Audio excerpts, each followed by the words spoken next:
Morning students, आज हम नया चैप्टर शुरू करेंगे क्लास 8th के लिए, चैप्टर 6। मगर आपके होम असाइनमेंट बिल्कुल नहीं आ रहे हैं और आज से आपके घर पे कॉलिंग भी शुरू कर रहे हैं हम, ताकि सारे बच्चे, अब क्या प्रॉब्लम आ रही है, आप प्रॉब्लम भी कुछ बता नहीं रहे हैं और home assignment you are not sending from 2-3 days। I am seeing the disturbance कि कुछ लोग जो हैं वो भेज रहे थे, बट रेगुलरली भेज रहे थे, लेकिन अब भी रेगुलर नहीं है। तो क्या कारण है, मुझे भेजिए। प्रैक्टिकल ज्योमेट्री में मुझे थोड़ी प्रॉब्लम बच्चों की समझ में आती है कि थी, लेकिन उसके बाद के चैप्टर्स में तो कोई प्रॉब्लम नहीं है। तो आप क्यों नहीं भेज रहे हैं? Why are you not sending home assignment? मैंने आपको बोला था कि बहुत इंपॉर्टेंट है, मैंडेटरी हैं और आपका रिकॉर्ड भी हम रखेंगे अपने पास। तो अगर वो जो कुछ स्टूडेंट्स 5, 7, 10 छोड़ के बाकी लोग क्यों नहीं उसमें जुड़ रहे हैं, और जो जुड़ रहे हैं वो होम असाइनमेंट क्यों नहीं भेज रहे हैं? हम आपका वर्क प्रॉपर चला रहे हैं। व्हाट्सएप पे मैं हर टाइम अवेलेबल हूँ, कोई प्रॉब्लम कभी भी हो आप डाल सकते हो, बात कर सकते हो कि सर ये प्रॉब्लम आ रही है। लेकिन आप वर्क नहीं करके भेजेंगे, इसका मतलब मैं क्या समझूँ? इसका मतलब है या तो आप इस चीज़ को अदरवाइज़ ले रहे हो कि बस ऐसे ही क्लासेस चल रही हैं, हम दें या ना दें कोई दिक्कत नहीं है, ठीक है। और या फिर आप वर्क नहीं करना चाहते हो, आपको कुछ समझ नहीं आ रहा है, तो कोई भी चीज़, कोई भी प्रॉब्लम किसी तरह की हो, आप बिल्कुल खुल के व्हाट्सएप ग्रुप पे डाल सकते हो कि सर मुझे इस तरह की प्रॉब्लम हो रही है। तो पढ़ाई में क्यों, स्टडीज़ आपकी चल रही हैं और मैं आपके साथ पूरी मेहनत करने को तैयार हूँ, लेकिन आप उसका रिस्पॉन्स तो दें मुझे। तो अगर आज जिसके जिसके होम असाइनमेंट नहीं आएंगे तो कल आज से ही कॉल शुरू हो जाएगी, या कल से उन बच्चों पे कॉल करेंगे जो अटेंडेंस तो डाल रहे हैं, अटेंडेंस उनकी आ रही है, लेकिन होम असाइनमेंट बिल्कुल नहीं आ रहे हैं। और ऐसा कोई वीडियो है नहीं जिसके अंदर मैंने होम असाइनमेंट ना दिया हो, ठीक है। तो आप आ जाइए। स्क्वायर्स एंड स्क्वायर रूट्स तो नेचुरली इसका कॉमिक पोर्शन है अभी, है ना। फर्स्ट हमारा क्या होता है कि कॉमिक पोर्शन होता है, और ये चीज़ें हमें पढ़नी है। Square numbers, properties of square numbers, interesting patterns of square numbers, finding the squares of a number without actual multiplication, number ending with 5, Pythagorean triplet भी पढ़ेंगे, स्क्वायर रूट्स वगैरह वगैरह, ठीक है। अब आप एक बात देखिए कि कॉमिक पोर्शन में हम शुरू करते हैं। शिंची मोजीचुकी, a mathematician at Kyoto University in Japan, has solved a problem related to integers and prime numbers। तो शिंची मोजीचुकी जो मैथमेटिशियन हैं कोयोटो यूनिवर्सिटी में जापान के अंदर, उन्होंने एक प्रॉब्लम सॉल्व करी जो रिलेटेड थी to integers and prime numbers. तो इंटीजर्स और प्राइम नंबर्स को लेके जो प्रॉब्लम थी उसको शिंची मोजीचुकी ने जो है वो बताया था, रिलेटेड थी इंटीजर्स और प्राइम नंबर्स से, ठीक है। अब आप कॉमिक पोर्शन में देखिए। Hats off to Shinichi Mochizuki, he solved an important problem involving the concept of square free numbers. तो शिंची मोजीचुकी ने एक इम्पॉर्टेंट प्रॉब्लम सॉल्व करी थी, the concept of square free numbers. तो स्क्वायर फ्री नंबर्स का मतलब है वो नंबर्स जो किसी भी नंबर के स्क्वायर से डिवाइड नहीं होते। स्क्वायर फ्री नंबर्स का मतलब है कि वो किसी भी नंबर के स्क्वायर से डिवाइड नहीं होते। ऐसा उन्होंने एक नया इन्वेंशन ही कह लीजिए, से उन्होंने कुछ चीज़ इन्वेंट करी, स्क्वायर फ्री नंबर्स, ठीक है। While we struggle with our textbook problem, जब हम अपनी टेक्स्ट बुक की प्रॉब्लम्स कर रहे हैं और उस टाइम में उन्होंने ये एक स्क्वायर फ्री नंबर्स का कॉन्सेप्ट बनाया। He seems to be have deep understanding of mathematics.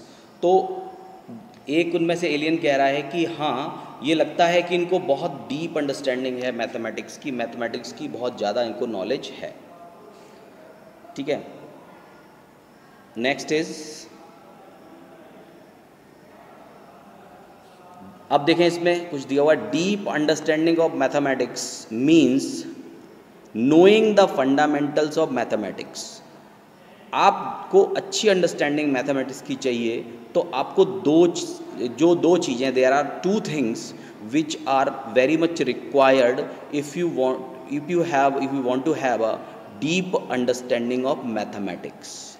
अगर आपको अच्छी नॉलेज मैथमेटिक्स की लेनी है तो आपको दो चीज़ें बहुत रिक्वायर्ड हैं। उनमें पहला है फंडामेंटल ऑफ मैथमेटिक्स, यानी कंसेप्ट की बात करो, आपको उसके फंडामेंटल्स क्लियर होने चाहिए। मैथ्स की जो रूल्स हैं, बेसिक रूल्स हैं, उनसे आप फेमिलियर हो, आप उसको जानें, उसको आप उसके बारे में पूरी नॉलेज हो, and as well as theories behind them, और उनके पीछे थियरीज़ क्या हैं, उसके पीछे क्या थ्योरीज हैं उनके बारे में जानें। यानी आप डीप नॉलेज रखना चाहते हो तो बेसिक मैथमेटिक्स के बेसिक रूल्स और जो थ्योरीज़ हैं उनको लेके उनके बारे में आपको अच्छी नॉलेज होनी चाहिए। तो you can have deep understanding of mathematics, right. तो अब ये इसके बाद एक और पोर्शन है, solving mathematical problem as done by Mochizuki requires knowledge of square number. तो जो मैथमेटिकल प्रॉब्लम मोजीचुकी ने फाइंड आउट करी हैं उसके लिए आपको रिक्वायरमेंट होनी चाहिए। रिक्वायरमेंट क्या है? स्क्वायर नंबर्स की। तो हम स्क्वायर नंबर्स के बारे में जाने, अगर अच्छी तरह से नॉलेज है हमें, तो हम मोजीचुकी का जो कंसेप्ट है, concept of square free numbers, उसके बारे में जान पाएंगे। अब देखिए इसमें एक स्टूडेंट कमेंट है, ये स्टूडेंट कमेंट लिखना है आपको कि इन लोग के बीच में जो कन्वर्सेशन है उस कन्वर्सेशन से आप क्या समझे, उस कन्वर्सेशन से आप क्या समझे, ठीक है, उसको आप स्टूडेंट कमेंट में लिखेंगे। और उसके नीचे है चैलेंज। अब ये जो चैलेंज होता है उसमें देखिए एक डिजिट दिया हुआ है, एक नंबर दिया हुआ है, right the number 2684354556 as a product of its prime numbers. तो आपको क्या करना है, इस नंबर को प्राइम नंबर्स के प्रोडक्ट में दिखाना है। यानी आप इस नंबर को रख के और इसका प्राइम फैक्टराइजेशन कर देंगे और प्राइम फैक्टर्स फाइंड आउट करने की कोशिश करेंगे, उसको शो करेंगे कि इन नंबर्स को मल्टीप्लाई करने पर, इन प्राइम नंबर्स को मल्टीप्लाई करने के बाद आपको ये नंबर मिल रहा है, ठीक है। तो एक तरह से इसका प्राइम फैक्टराइजेशन करना है और उसको शो करना है। तो ये काम आपके लिए छोड़ रहा हूँ मैं। ये जो भी आपको बता रहा हूँ ये सब बहुत इंपॉर्टेंट है। आप अच्छे से हर चैप्टर का कॉन्सेप्ट, हर चैप्टर के अंदर जो बेसिक बातें हैं उनको समझ लें। स्टूडेंट कमेंट तभी आप लिख पाओगे और चैलेंज भी आप तभी कर पाओगे। चैलेंज कोई खास नहीं दिया है इसके अंदर, इसका बस आपको क्या करना है, एक डिवीजन करना है, लेकिन डिवीजन थोड़ा लंबा होगा क्योंकि नंबर बहुत बड़ा है, राइट। तो आप इसे करिए, इसको करके आज ही आप भेजेंगे। इसके बाद आती है एक्सप्लोरेशन जोन। एक्सप्लोरेशन जोन, अब ये जो एक्सप्लोरेशन जोन है इसके अंदर वो ये कह रहे हैं कि अगर आपको मेज़रमेंट नापनी है, किसी चीज़ को मेज़र करना है, ठीक है, तो ईच वन ऑफ यू आप गेट इनटू पेयर। मतलब अगर आप घर पर हैं तो आप खुद ही ट्राई करें कि आप क्या करेंगे कि एक स्क्वायर ड्रॉ करेंगे of unit length. Unit length का मतलब हुआ कि स्क्वायर की, आपको पता है कि स्क्वायर की सारी साइड्स इक्वल होती हैं। तो जो एक साइड है उसको एक फिक्स नंबर ले रहे हैं। यूनिट लेंथ का मतलब है अगर आप सेंटीमीटर में ले रहे हैं तो यू विल टेक 1 सेंटीमीटर, अगर आप इंच में ले रहे हैं तो यू विल टेक 1 इंच, और अगर आप किसी और यूनिट में ले रहे हैं तो उसमें भी यूनिट लेंथ का मतलब है आपको 1 से ही लेना पड़ेगा। तो नॉर्मली हम सेंटीमीटर या इंच ही लेते हैं, तो हम 1 सेंटीमीटर लेंथ का एक स्क्वायर बना लेंगे, मतलब उसकी चारों साइड्स 1 सेंटीमीटर की होंगी। On the squared graph paper, एक स्क्वायर्ड ग्राफ पेपर होता है उसके ऊपर एक स्क्वायर हमने बना लिया। Next, unit using similar unit squares draw squares of side 2 unit. अब एक स्क्वायर आपको दिया है 1 यूनिट लेंथ का, उसको उसकी हेल्प से आप उस स्क्वायर की हेल्प से वैसे ही 2 यूनिट लेंथ का, 3 यूनिट 3 यूनिट लेंथ का, 4 यूनिट लेंथ का, then fill in the required detail in the given table. और फिर आप 2 यूनिट लेंथ का, 3 यूनिट लेंथ का, 2 यूनिट लेंथ का मतलब क्या हुआ कि आप एक स्क्वायर बनाएंगे 1 बाई 1 का, उसके साथ एक और स्क्वायर अटैच कर देंगे, 2 स्क्वायर अटैच कर देंगे तो ये कितना हो जाएगा, 2 यूनिट लेंथ का हो जाएगा। डॉ स्क्वायर ऑफ, अच्छा एक बात, आपको क्या करना है, आपको पहले 1 बाई 1 का स्क्वायर ड्रॉ करना है, उसके बाद 2 बाई 2 का, 2 बाई 2 का, 2 सारी साइड्स 2 हो, और उसके बाद 3 बाई 3 का स्क्वायर ड्रॉ करना है, ठीक है। मैं फिर से रिपीट कर देता हूँ, पहले आपको एक स्क्वायर यूनिट लेंथ का बनाना है, जैसे 1 सेंटीमीटर बाई 1 सेंटीमीटर ले लिया। उसके बाद दूसरा स्क्वायर बनाएंगे 2 बाई 2 का, 2 सेंटीमीटर बाई 2 सेंटीमीटर का। ऐसे ही आप 3 यूनिट यानी 3 सेंटीमीटर बाई 3 सेंटीमीटर का एक स्क्वायर बनाएंगे। अब इसमें क्या करोगे, एंड 4 का भी बनाओगे, then fill in the required detail in the given table. अब इसमें क्या है, side of a square total number of unit square used. अब आप क्या करेंगे, आप करेंगे ये कि जो 2 का डिजिट बनाया है आपने, मैं 1 मिनट बता देता हूँ। जो एक तो आपने बनाया है, एक जो बनाया है वो आपने बनाया है 1 बाई 1 का, 1 सेंटीमीटर बाई 1 सेंटीमीटर का। दूसरा आप बनाएंगे 2 बाई 2 का, तो 2 का लेंथ इतना हो जाएगा, 2 इधर और 2 इधर और 2 इधर और 2 इधर, ठीक है। ये 2 बाई 2 का हो गया।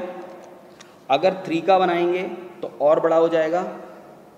मैं एक रफ स्केच कर रहा हूँ, लेकिन ये इतना बड़ा तो होगा, ठीक है। ये 3 और 3 सेंटीमीटर का, सपोज ये 1 सेंटीमीटर, 2 सेंटीमीटर हो जाएगा, ये 3 सेंटीमीटर हो जाएगा, और एक बना देंगे 4 सेंटीमीटर। अब क्या करेंगे, ये जो 1 बाई 1 का यूनिट स्क्वायर बना हुआ है, इस 1 बाई 1 के कितने स्क्वायर इसके अंदर बनेंगे, ठीक है। तो आप देखेंगे जरा, यहाँ पर ये 3 सेंटीमीटर है ना, तो उसको 1 सेंटीमीटर कर लीजिए। ये भी 3 सेंटीमीटर है, तो इसको भी 1 सेंटीमीटर कर सकते हैं। 1 सेंटीमीटर ये हो गया, 1 सेंटीमीटर ये हो गया, और 1 सेंटीमीटर ये हो गया।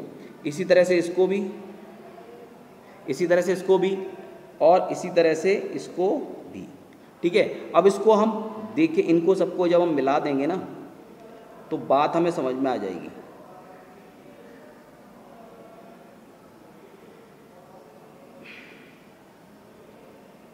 ये मैंने मिला दिया।